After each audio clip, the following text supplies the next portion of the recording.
लोग इस बात को सुनना चाह रहे हैं कि पीटीआई का अगला मौकिफ क्या होगा, स्टेप क्या होगा। एक जानिब से मौकिफ आता है कि मुज़ाकरात के लिए पीटीआई के लोग तैयार हैं। कोई कहता है जनाब बुध की 6:25 पे जनाब रात को जनाब वो बंदा अडियाला का जेल खुलेगा, जनाब वो खान साहब बाहर आ जाएंगे। यार ये तो अपने माँ बाप को ना छोड़े। अगर वो भी इनको कह देना कि इमरान खान के खिलाफ कोई ये एक बात, रियलिटी है, तो एग्जैक्टली। पहला वर्ड वो आपको पता क्या कहेंगे? ये पटवारी है, पटवारी। ये जनाब वो फलां है, ये गाली देंगे आपको। असल इशू ये है कि इनकी बेचारों की खुद क्या बुकत है कि ये फैसला कर सके। फैसला तो आता है वहां से। खान साहब का भी यही सारी जिंदगी मौकूफ रहा है कि अगले मिनट में कोई बात, पिछले मिनट में कोई बात, फिर 2 मिनट बाद उन दोनों बातों से एक खान साहब यहाँ वो आखिरी शख्स होंगे जो इनको समझा सकते हैं कि जो इन्होंने बीज जहर का बोया हुआ है वो अब काट। जैसे ही आपको ये बताया जाता है कि आपके अंदर इतना गंद मौजूद है कि उसको आपको साफ करने की जरूरत है, और उसी के आगे आंख उठाते हैं जिन्होंने आपको चलना सिखाया होता है, उंगली पकड़ के आपने चलना सिखाया होता है। किसी मांगे तांगे और लोटा पार्टी से मिलकर सारे पीटीआई में आए थे। आज कौन सा बंदा है जो पीटीआई के साथ शुरू से था? खान साहब फजाइल बताते थे फौज के, तो कहते थे ये फौज ना होती तो 3 टुकड़े हो चुके होते से ज्यादा। मतलब एक वो शख्स जो मुहिब्बे वतन, वो ऐसा सोच भी सकता है कि अपनी स्टेट के खिलाफ एक वर्ड भी बोल सके। वेपन डिस्ट्रक्शन वेपन जो है ना वो आप उस पर पाबंदी लगा रहा है। सबसे बड़ा जो सप्लायर है ना वो खुद है। पाकिस्तान में भी उन्होंने यही काम किया कि सबसे आसान काम यह है कि टारगेट कराओ उनकी फौज को, उसको कमजोर करो, उनके दरमियान खलीज बढ़ाओ। मैं फैसल इकबाल, और आज हम जिस अहम मौजू पे डिस्कशन करने जा रहे हैं वो पाकिस्तान की मौजूदा सूरत हाल से मुतालिक है। आज पाकिस्तान में जो सबसे अहम बर्निंग क्वेश्चन बना हुआ है वो ये है कि कैदी नंबर 804 का अगला कदम क्या होने जा रहा है। एक तरह से खबर आती है कि कुछ अंदरूनी ताल्लुकात के बेसिस पर मामले हल होते नजर आ रहे हैं, कुछ कॉम्प्रोमाइज़ेज़ किए जा रहे हैं, दूसरी तरफ से उसको टोटली डिनाई किया जा रहा है।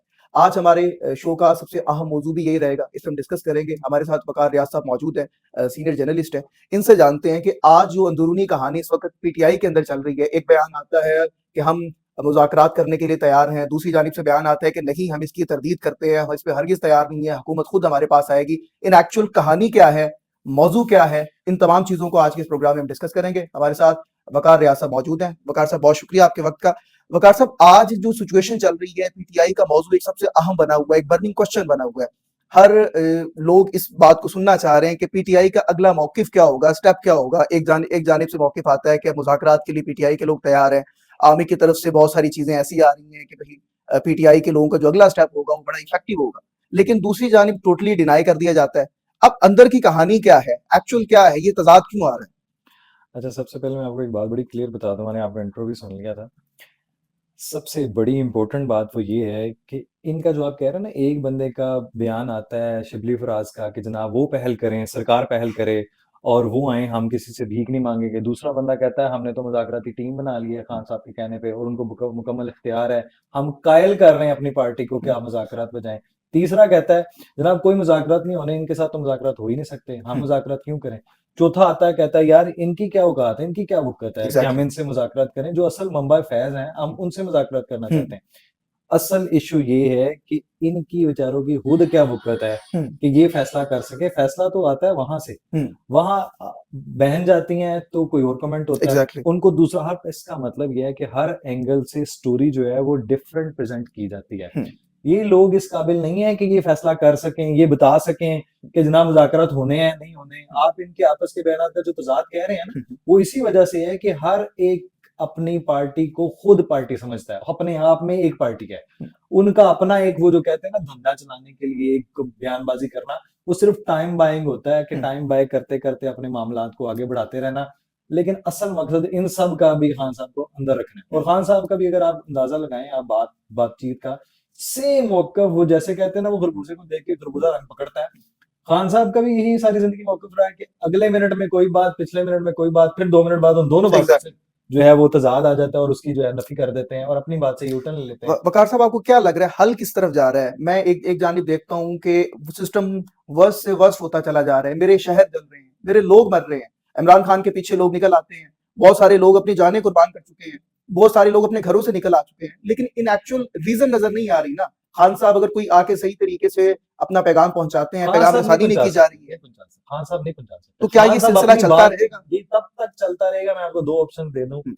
एक, खान साहब यहाँ वो आखिरी शख्स होंगे जो इनको समझा सकते हैं कि जो इन्होंने बीज जहर का बोया हुआ है वो अब काट रहे हैं। अब इनके रोके से भी वो रुकना नहीं है, थमना नहीं है, क्योंकि पार्टी में ऐसा कोई शख्स है ही नहीं जो ये जुर्रत कर सके, हिम्मत कर सके कि सोशल मीडिया के जहर जो उन्होंने गंदगी का ढेर बाजार गर्म किया हुआ है उस पे आके अपना मौकफ दे दे, क्योंकि उसने घर नहीं जाना। एग्जैक्टली। आपने इतना लोगों में जहर नफरत का बीज बो दिया हुआ है कि अब कोई भी उन लीडरशिप में से हिम्मत नहीं करता कि वो जाके ये बयान दे दे कि यार ये ना करें, आप अपनी स्टैब्लिशमेंट, अपनी फौज, अपनी रियासत के खिलाफ जो आप जहर उगलते हैं, आप जो गंदगी उगलते हैं, अब वो कौन बिल्ली के वो गले में घंटी कौन बांधेगा? जो करेगा अगले दिन उसका सारा ट्रेंड चल रहा होगा, अगले दिन उसको गालियां पड़ रही होंगी, उसके घर जो है मुहासरा कर लेंगे, उसको जनाब वो कत्ल की धमकियां दे देंगे। तो ये वो ज़हन है जो आपने बीज बोया हुआ है, वो आप खुद काट रहे हैं और अब आप उसके असर से खुद ज़ाहिल हो रहे हैं। तो खान साहब खुद यहाँ वो आखिरी शख्स होंगे जो यहाँ इस बात पे कायल हो जाएं और लोगों को कायल कर दें कि यार ये सोशल मीडिया वालों मेरी जान छोड़ दो, क्योंकि ये सबसे बड़ा एलिमेंट है इस माशरे में जो उन्होंने सोशल मीडिया का जो नफरत का बीज बोया है।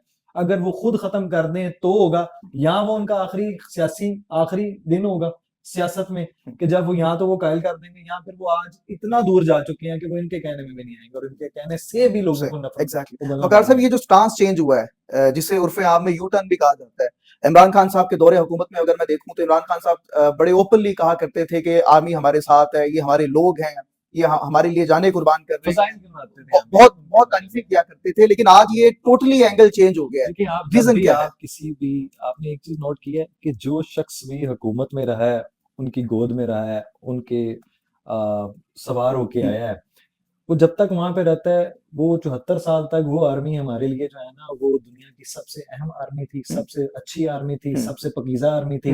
वही एस्टेब्लिशमेंट जब तक हम हुकूमत में थे, वो सबसे बेहतरीन आर्मी थी और उस जैसा कोई जर्नैल नहीं था। उसके फजाइल दिन ब दिन बढ़ते जा रहे थे। अल्लाह और दुआएं करवाई जाती थी उलमा से, वो भी एग्जैक्टली। किसी एक हिस्से के किसी एक पार्टी के नुमाइंदगान जनाब उलमा थे। पहले वो बताया जाता था, वो जैसे ही आपको ये बताया जाता है कि आपके अंदर इतना गंद मौजूद है कि उसको आपको साफ करने की जरूरत है, तो फिर आप आंख उठा लेते हैं और उसी के आगे आंख उठाते हैं जिन्होंने आपको चलना सिखाया होता है, उंगली पकड़ के आपने चलना सिखाया होता है। फिर आर्मी हो जाती है बुरी, क्योंकि उसने आपको कहा है कि जनाब ये फला चीज जो है ना वो आपके यहाँ खराब हो रही है, हमने तो आपको ये इसलिए कहा था कि यार आप ये चीजों को बेहतर कर देंगे, लोगों में आपके लिए एक अच्छा सॉफ्ट इमेज इसीलिए क्रिएट हो चुका हुआ था कि शायद एक नया चेहरा आएगा, वो भी नया चेहरा नहीं था, वो भी किसी मांगे तांगे और लोटा पार्टी से मिलके सारे पीटीआई में आए थे। आज कौन सा बंदा है जो पीटीआई के साथ शुरू से था?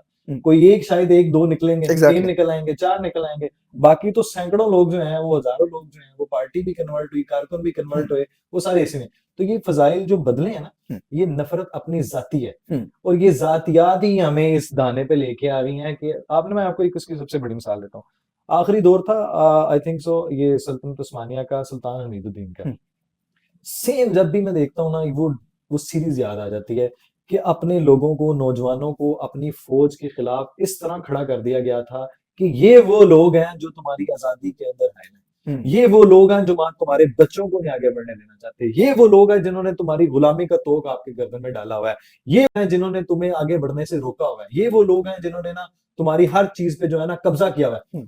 और फ्रांस उसके पीछे था उस टाइम। जी वकार साहब, अभी आपने जिक्र किया मैस डिस्ट्रक्टिव वेपन्स के हवाले से कि अभी अमेरिका की जानिब से एक थर्ड पार्टी जो है वो ये कह रही है कि पाकिस्तान पर पाबंदी आयद कर दी गई है और इस पे एक सियासी जमात खुश भी है।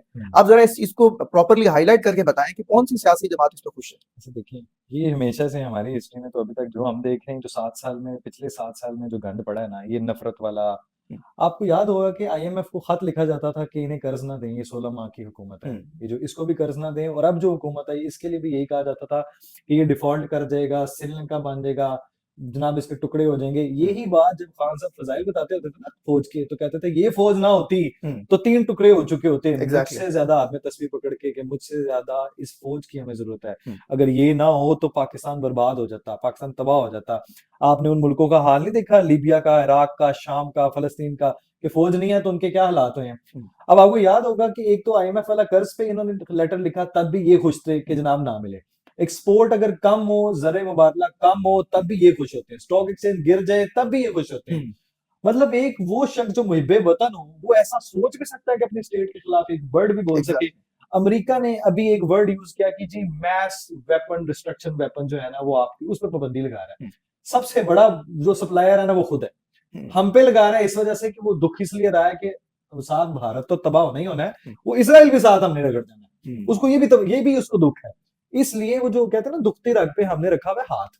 कि वो किसी तरीके से जो उसके लिए जितनी आइडियोलॉजीज के ऊपर जो कायम है ना दुनिया, वो दो है मुल्क, एक तो इसराइल है, एक पाकिस्तान है। कलमे की बुनियाद पे हम बने और वो भी एक आइडियोलॉजी के ऊपर कायम है। अब उसको टेंशन इस बात की है कि यार देखिए हमने सारे मुल्कों की तबाही की, क्या हमने उनको बेचा कि तुम्हें ये आजादी से रोकते हैं, ये तुम्हारी डेवलपमेंट नहीं चाहते। पाकिस्तान में भी उन्होंने यही काम किया कि सबसे आसान काम ये है कि टारगेट कराओ उनकी फौज को, उसको कमजोर करो, उनके दरमियान खलीज बढ़ाओ, उनके दरमियान फासला बढ़ाओ, नफरत वाला बीज बो, ऑटोमेटिकली पाकिस्तान भी तबाह हो जाएगा, जो कि इंशाल्लाह अल्लाह पाक ने जब तक ये कायम है क्यामत तक ये कायम रहना है। IMF से कर्ज ना मिले, PTI खुश है। और ये मैं मुबैना तौर पे नहीं कह रहा, ये सारी दुनिया के सामने है। जनाब अभी पाबंदी लगी वेपन डिस्ट्रक्शन के नाम पे अमेरिका ने, वो भी उस पे भी PTI खुश है। आपकी एक्सपोर्ट कम हो जाए उस पे भी वो खुश है। ओवरसीज पैसे ना भेजे इसकी उन्होंने अपील की है बकायदा, ये अपील की पैसे ना भेजें, उसमें भी वो खुश है। अच्छा, सोशल मीडिया में अगर किसी एक इमेज की तरफ से पाकिस्तान का जो है ना वो मस्त किया जाता है, इमेज मस्त किया जाता है, उसमें भी वो खुश है। अगर कोई अच्छा टैलेंट जाता है उसमें वो खुश नहीं है, पाकिस्तान की एक्सपोर्ट बढ़ती है उसमें वो खुश नहीं है। वकार साहब, इस पे रीजन क्या है? अपनी सियासत चमकाने के पीछे चमकाने मुल्क का तो को मसला फरामोश पीछे कर रह गया। दिया। यहाँ पे तो वो कहते हैं कि हम ये तो टारगेटेड है ना, देखिए उसमें तो ये वर्ड ही नहीं है कि मुस्तहकम इकोनॉमी, हमारी पावर, नहीं, वो किसी और एजेंडे पे है। वो तो जिनके एजेंडे पे है उनका मौकूफ आगे पेश करते हैं, उनको इससे क्या गर्जा है। हम हुकूमत में आना तो एक अलग एक टारगेट है ना कि इससे आने से अंदर रह के हम ज्यादा इसको नुकसान पहुंचा सकते हैं। लेकिन वो बाहर रह के भी उन्होंने क्या किया, लॉबिंग नहीं की, फॉर्म साइड नहीं किया, पाकिस्तान के खिलाफ उन्होंने कैंपेन नहीं चलाई। क्या 60 लोगों ने लेटर नहीं लिखा? क्या वो 90 लोगों ने करारदाद पास नहीं करवाई है? वो किसी से ढकी छुपी बात है? तो वो एक पार्टी आपको निकलेगी। अच्छा, आए दिन ये हमारे यूट्यूबर साफी, सो कॉल्ड साफी, कोई सब्जी फरोश है, कोई कुछ था, कोई कुछ है, वो आते साथ वो क्या कहता है, कोई आगे तारीख दे देता 15 दिसंबर की, कोई कह देता है कि 25 दिसंबर को रिहा हो जाएगा, और कोई कहता है जनाब बुध की 6:25 पे जनाब रात को जनाब वो बंदा अडयाला का जेल खुलेगा, जनाब वो खान साहब बाहर आ जाएंगे। तो ये और इनकी दिमागी कैफियत पे लोग मातम करें कि इनकी दिमागी हालत ये है कि वो हर बार झूठ बोलते हैं और ये हर बार देखने वाले उसकी व्यूअरशिप आप देखा करें, उनकी व्यूअरशिप भी देखा करें और वो हर बार यकीन करते एग्जैक्टली। तो मैं भी इस चीज को एक्सेप्ट क्योंकि वो करता हूं कि इमेजिन लोग अब आपको कैश करना चाहते हैं। कैश कैसे करना जानते हैं कि आपने उनके दिमाग को कैप्चर कर लिया, कैप्चर कर लिया। दिमाग पे कैप्चर इसलिए किया कि झूठ, वो आपको मैं पहले मिसाल बता रहा था, डिस्कशन कर रहे थे कि वो ये जो ब्राउन कलर है ना, उनकी किताब में ये ब्राउन कलर नहीं है, उनको ये ऑरेंज सिखाया गया कि ये जो ये कलर है ना ये ऑरेंज होता है। ऑरेंज है। हम आम दुनिया में जो हमें नजर आ रहा है ये ब्राउन है, हम और आप जो है ना इसको ब्राउन कहेंगे, लेकिन उनकी ट्रेनिंग ऐसी हुई है, उनको झूठ इतना सिखाया गया है कि उन्होंने इसको तस्लीम कर लिया है कि ये जनाब ऑरेंज कलर है। Orange colour. तो इसलिए भी ये दिमागी कैफियत उनकी ऐसी है, वो एक दिमागी लेवल में जनाब दूसरी दुनिया में चले, इल्यूजनरी इमेजिनरी दुनिया में रहते हैं, जिसमें सिर्फ उनको एक शख्स नजर आता है जो उनके लिए मजहब भी है, जो उनके लिए दीन भी है, जो उनके लिए फिरका भी है, जो उनके लिए आइडियोलॉजी भी है, जो उनके लिए रिवायत भी है, कल्चर भी है, वही सियासत है, वही आका है। इसमें वकार साहब इस बात में कितनी सच्चाई है कि कहा जाता है कि इमरान खान का हिट होने की जो सबसे बड़ी वजह थी कि उसका स्टांस बिकना शुरू हो गया। लोग जो सुनना चाहते थे इमरान खान ने वही आके स्टेज पे बारहा ये बात कहता गया, लोगों को वो बात पसंद आई। इमरान खान आर्मी के खिलाफ बोला, लोगों को लगा कि हमारे दिल की बात कर दी है, हम निकलेंगे, ये हो गया वो हो गया। क्या वो पहले नहीं बोले थे लोग? क्या नवाज शरीफ नहीं बोले थे इसके खिलाफ? नवाज शरीफ के दौरे हुकूमत में वो चीजें बहुत सिमट के रह गई थी। इमरान खान के दौरे हुकूमत में इमरान खान ने बड़े अच्छे तरीके से स्ट्रैटेजी ली। इमरान खान ने सोशल मीडिया के लोगों को, यंग जनरेशन को अपने साथ लिया। वो सोशल मीडिया जो लोगों को डायरेक्टली इन्फ्लुएंस कर रहा था, उसने मेजर पार्टीज ली, उसने टिकटॉकर्स को अपने पास बुलाया, उसने इस मुल्क का वो कल्चर जो था, इस मुल्क में जो एक हीरो की डेफिनेशन थी, अपने आइडियल की डेफिनेशन थी, वो तबाह कर दी कि जिस मुल्क में एक मुल्क का वजीर आजम एक टिकटॉकर को एक वजीर आजम हाउस में मदू करे तो लोगों का वो आइडियल सिस्टम चेंज हो रहा है। अब यही बात मैं आपको कहना चाहता हूँ कि आपने उस कैटेगरी को टारगेट किया कि जो बिलीव ही सच में नहीं करते, जिनको एक ऐसी अलग दुनिया मुतारफ करवाई गई है कि अगर आप उनके साथ सच वाली बात करेंगे तो वो they will hit you, they will beat you. वो इसलिए बीट करेंगे कि उनके अंदर जो नफरत है ना, नफरत वो इतनी बना दी गई है, इतनी बना दी गई है कि उनके आगे एक पट्टी है, उस पट्टी के आगे आप चाहे वो खोलने की कोशिश करें, वो आपको धमकाएंगे, वो आपके साथ लड़ेंगे, आप उनके साथ बात नहीं कर सकते। आप क्यों? क्योंकि आप बात करोगे लॉजिक वो सुनना नहीं चाहते। अगर आप इंपोर्ट एक्सपोर्ट पे आओगे कि फलां रेट फलां दौर में क्या था, अगर आप जिसकी खान साहब मिसाल लेते थे ट्रांसपेरेंसी इंटरनेशनल की, AR खान साहब के दौरे को ट्रांसपेरेंसी इंटरनेशनल में इस सरकार का क्या नंबर था, अदालतों में इनका क्या नंबर था, करप्शन इंडेक्स में इनका क्या नंबर था, निजाम में क्या नंबर था, फला करप्शन मैटर में इंडेक्स में क्या नंबर था, फला ट्रांसपेरेंसी में क्या नंबर था, उसको वो कंपेयर नहीं करेंगे। वो इसमें कंपेयर इसलिए नहीं करेंगे कि उनको एक सबक पढ़ाया गया था ये ब्राउन और ऑरेंज वाला, अब वो उसको उन्होंने अपनी इसको ड्यूटी समझ लिया हुआ है, उस एग्जैक्टली झूठ को इतना ड्यूटी समझ लिया हुआ है कि अगर आप इनके सामने वो उन्होंने एक हमारा साफी भाई है ना कामरान शाह, वो प्रोग्राम बड़ा अच्छा करते हैं, वो कहते हैं कि अगर ये तो अपने माँ बाप को ना छोड़े, अगर वो भी इनको कह देना कि इमरान खान के खिलाफ कोई ये एक बात, रियलिटी है तो एग्जैक्टली पहला वर्ड वो आपको पता क्या कहेंगे, ये पटवारी है, पटवारी ये जनाब वो फलां है, ये गाली देंगे आपको। यानी आप उस शख्स के साथ साथ जो एलिमेंट है ना तजाद का, या एक वर्ड है आप तनकीद का, वो कभी भी नहीं उसमें सुन सकते। एग्जैक्टली ये एक नफरत है ना, इसको खान साहब या तो वो खुद खत्म कर दें या वो उनके लिए खुद खात्मे का बाइस बन जाएगा। एग्जैक्टली आज हमने प्रोग्राम में जो चीजें डिस्कस की उसको मैं समअप करता चलो। इमरान खान साहब के बारे में डिस्कस किया कि अगला स्टेप क्या होने जा रहा है, कि वो आर्मी के साथ और हुकूमत के साथ कॉम्प्रोमाइज करने को तैयार हैं, जो स्टांस थे वो किस तरह मुख्तलिफ हुए, यूएन की तरफ से जो पाबंदियां पाकिस्तान पे आयद की जा रही है उस पर कौन सी पार्टी खुश है और वो किस तरह खुशियां मना रही हैं, और उसके अलावा हमने डिस्कस किया कि हमने अपना आइडियल किस तरह चेंज कर दिया। आज पाकिस्तान को पॉलिटिकल स्टेबिलिटी की जरूरत है। अगर हम आज पॉलिटिकली स्टेबल हो जाते हैं तो वक्त रुझे बाम की सतह पर पहुंच जाएंगे कि जहां हमारे शम्स की रोशनी को अक़वाम आलम देखेगा। और अगर आज हम कौमे यूथ बन के कैदी नंबर 804 के नारे लगाते रहे और पॉलिटिकल इंस्टेबिलिटी पैदा करते गए, तो हम जिल्लत और रुसवाई के उस मुकाम पर जा गिरेंगे कि जहां न जमीन हमारी फरियाद सुनेगी ना आसमान को हम पर रहम आएगा। हमें अपने प्रोग्राम के साथ इजाजत दीजिए। नए प्रोग्राम के साथ, नई डिस्कशन के साथ फिर से हाजिर होंगे और उन तमाम टॉपिक्स को फिर से डिस्कस करेंगे। अल्लाह।